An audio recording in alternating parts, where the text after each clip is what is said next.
So I'm going to give a quick kind of talk lecture on Polybius and the mixed constitution that he talks about in his seminal work, The Histories. Um, I just kind of want to talk about this, his kind of the nature of his background, as well as why I think that the discussion of the Roman constitution is absolutely seminal in his works, and kind of makes the histories incredibly important. Excuse me. Um, I would say that his legacy is really round up in that. Sure, he writes this. Excuse me. He writes this incredible history of the Punic Wars and the impact on Rome, and his eyewitness to all these events.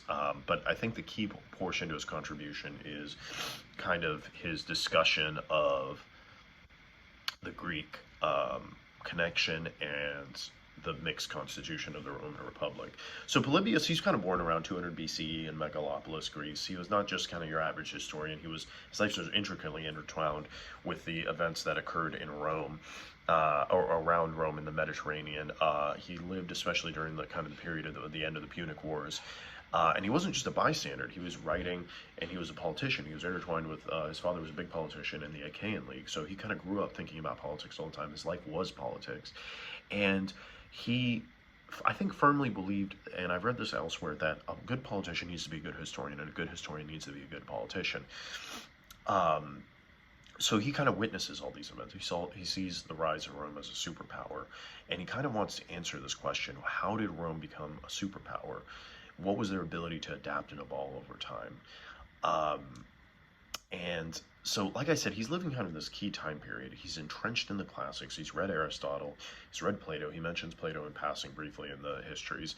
But it's not just a historical record. Yes, he gives a great account of the Punic Wars. Yes, he gives a great account of the conquering of the Greeks and kind of the rise to the dominance of the ancient Mediterranean world. Polybius has a very interesting framework in the histories, and he talks to us about the history first, and to ask the question, why did the Roman Republic be successful? And the answer is because of the Constitution. And the Constitution is not this dry set of rules. It's not just a dusty document that never changes. It's constantly adapting both the internal and external conflicts. In the Roman Constitution, you kind of have this etched out idea of Roman society and Roman living. And kind of at the top, the most wealthy class of citizens were the senatore. They were represented between the patricians and the plebeians. The patricians were represented in the Senate. And there was kind of this pivotal institution. It's comprised of the older statesmen, respected figures in Roman society, and it played this significant role in kind of the dynamics of Rome. But then you also had the assemblies, which were primarily these Roman citizens, freeborn males, and they participated in various assemblies. Those were the where the plebeians had power. And then you had the magistrates. Those are the elected officials responsible for carrying out and executing the rules of Rome.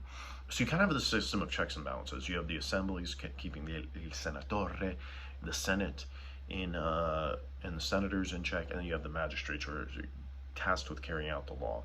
And it doesn't remain static. Over time, you kind of have this adaptation to both internal and external.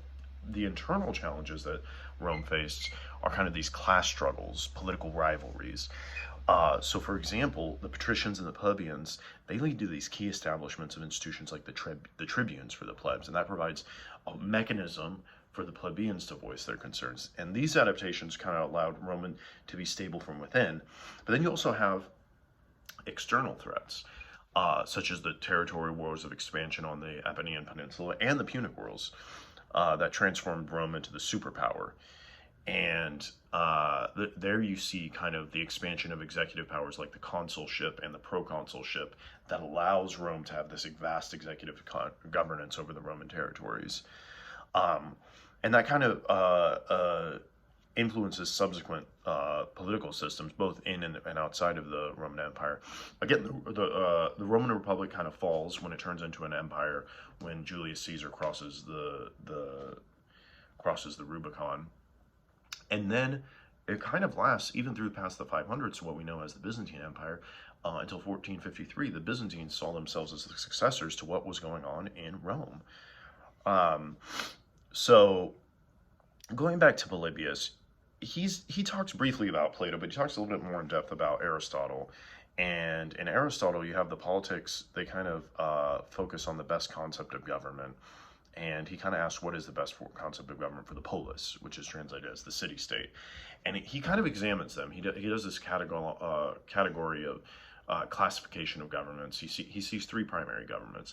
There's monarchy, oligarchy, and democracy. And monarchy can lead to tyranny. The oligarchy can be problematic in itself, but it's usually composed of aristocrats. The monarchy is composed of one person. And the democracy is kind of just ruled by the middle class. They're not the extremely wealthy, they're not the extremely poor.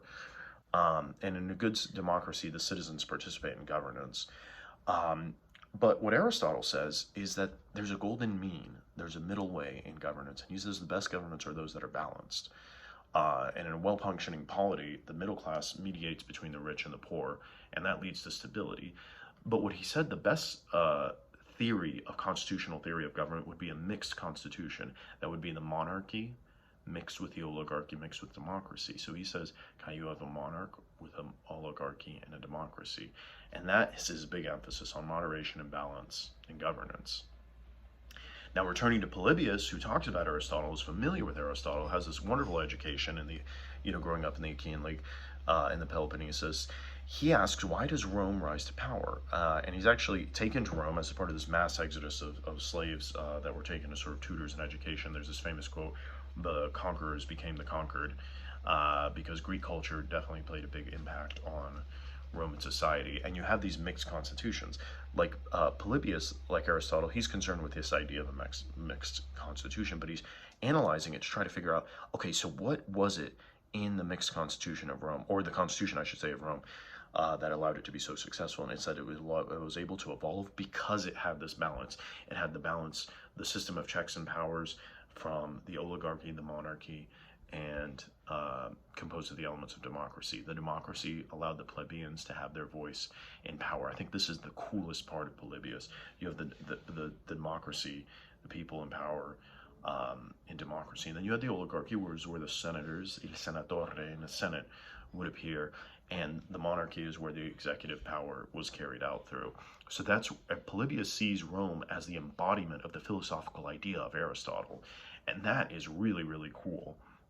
So in essence, Polybius, as a historian, he's analyzing the Roman constitution. He sees the strong connection with the philosophy of Aristotle. He thinks Rome is living the philosophy of Aristotle, and that's why he sees it as being successful.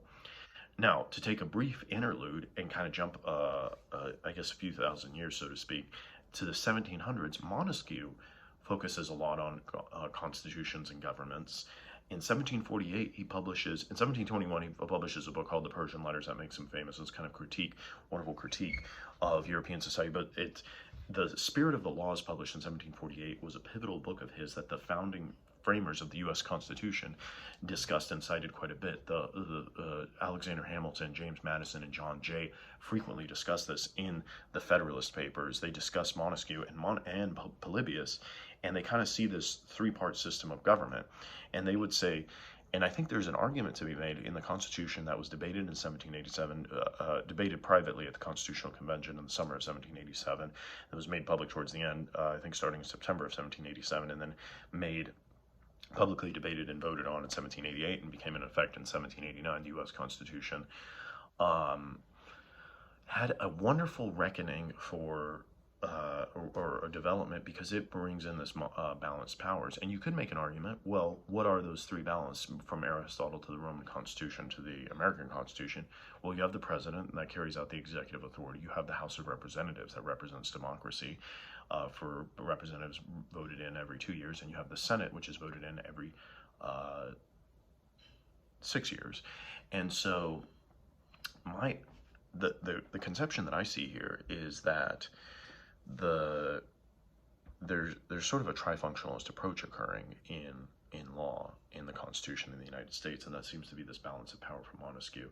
And I would say that what's interesting about this is that there is something to be said for this, and what is interesting is that potentially there's a connection of the three functioning parts of government, and that's one of the projects that I'm working on currently, is to kind of connect all of these branches of government with other parts. I published an article not too long ago and this isn't necessarily an original idea, but to toot my horn a little bit, I took a different variation of it. Um, there's three parts to the Platonic soul, and there's three parts to the U.S. federal government, and those can kind of connect. And at this moment in time, I don't see that direct connection with Polybius. I do see a few references to Plato and Polybius, but he doesn't make a connection to Plato's Republic. But right now, my research is focusing on that, and I would be happy to talk with anyone who would be interested in this subject as well. But anyway, thanks for your time. I would really be happy to hear from anyone, and I hope you find this as interesting as I do. So thanks for your time.